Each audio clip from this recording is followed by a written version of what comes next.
கல்யாணத்துக்கு அப்புறம் எந்த மூமெண்ட் உங்களுக்கு ஒத்து போகலைன்னு தோணுச்சு உணவு சார்ந்த விஷயங்கள்ல? கல்யாணம் ஆன ஃபர்ஸ்ட் 3 மாசத்துல நான் அனுபவிச்ச கொடுமை உப்பு கஷ்டம் சார். அனுபவிச்ச கொடுமை? ஆமாம் சார். ஏன்னா அவங்க வீட்டில் அவங்களுக்கு உப்பே போட மாட்டாங்கன்னு நினைக்கிறேன். உப்பு இல்லாமல் சாப்பிட்டு சாப்பிட்டு வளர்ந்து எனக்கும் வந்து உப்பு இல்லாமையே போட்டு போட்டு ஒரு மாதிரி சாப்பிட்றதே பிடிக்கல. உள்ளே போய் நான் ஹெல்ப் பண்ணும்போது எதனா டேஸ்ட் பண்ணும்போது ஏன் உப்பு போகலன்னு கேட்டால் கூட எங்கள் வீட்டில் நாங்கள் இவ்வளோ தான் உப்பு சாப்பிடுவோம், எங்கள் வீட்டில் நாங்கள் இவ்வளோ தான் காரம் சாப்பிடுவோம். ஏதோ ஒரு நான்வெஜ், ஒரு சில நான்வெஜ்லலாம் தாளிப்பு போட மாட்டாங்க. அதை தாளிப்பு போட்டு வச்சுட்டு இருக்கும்போது நான் என்ன ரசமானு கேட்கும்போது இல்லை இது கறி குழம்பு இல்லை கறி பெரட்டல்னுவாங்க. இது எந்த ஊரில் கற்றுட்டு வந்தாங்கன்னு தெரில.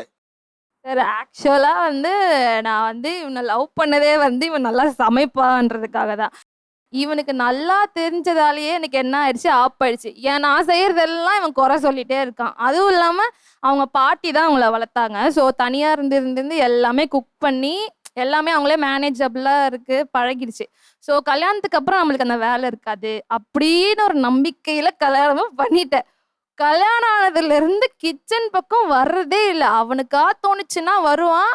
அதே மாதிரி நான் இருக்கும்போது அவன் வந்துட்டான்னா ஒரு பிரச்சனையை கூட்டிட்டு தான் வெளியவும் போகிறது.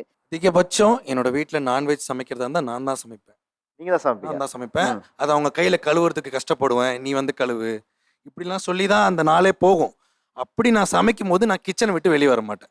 எனக்கு ஒரு விஷயத்த அங்கே பிடிச்சி நான் ரசித்து சமைக்கணும்னா எனக்கு அந்த விஷயத்தை விட்டு ஒரு நிமிஷம் கூட நவரக்கூடாது. உப்பு போடணும்னா கூட உப்பு போட்டுட்டு அங்கேயே நின்றுக்கணும். கை கழுவிட்டு மறுபடியும் மிளகாத்தூள் போடணும்.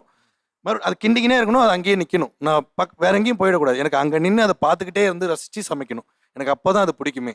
செய்யறது ஒரே ஒரு டிஷ்ஷு தான். ஆனால் அதுக்கு 4 மணி நேரம் கிச்சன்லேயே இருப்பான். நான் வந்து 1 ஹவரில் போயிட்டு வருவேன், 4 டிஷ் முடிஞ்சிடும். ஆனால் இவன் என்ன தான் பண்ணுவான்னு தெரியாது. ஆனால் உள்ளே போய் 4 மணி நேரம் இருப்பான். ஒரு படமே 10 முடிச்சிடலாம். ஆனால் ஒன்னே ஒன்று தான் செய்வான். சாம்பார் ரசம் பண்ணுறதுக்கு இவங்க 1 மணி நேரம் எடுத்துக்கிறாங்க. நான் அதே நான்வெஜ்ஜை செய்கிறதுக்கு 2 ஹவர் 3 ஹவர்னாலும் அதை பிரித்து ஒவ்வொன்றுத்துக்கும் ஒவ்வொரு வகையாக போட்டு வரமிளகா போட்டால் தான் எல்லாத்துக்கும் ஒரு டேஸ்ட் கிடைக்கும். ஸோ அது எல்லாத்துக்கும் கட்டிங் ப்ராசஸ். வெங்காயம் இதுக்கு இப்படி தான் கட் பண்ணணும். எறா தொக்குக்கு வெங்காயம் குட்டி குட்டியாக தான் கட் பண்ணணும்.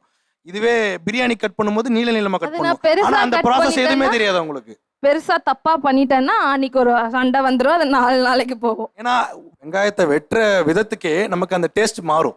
நீளமா வெட்டுறதுக்கான ஒரு டேஸ்ட் ஒன்று இருக்கு, குட்டி குட்டியா வெட்டி நம்ம சாப் பண்ணி போடுற மாதிரி ஒரு டேஸ்ட் இருக்கு. இது நான் தெரியாம பண்ணிட்டேன்னா விட்டுருவேன்.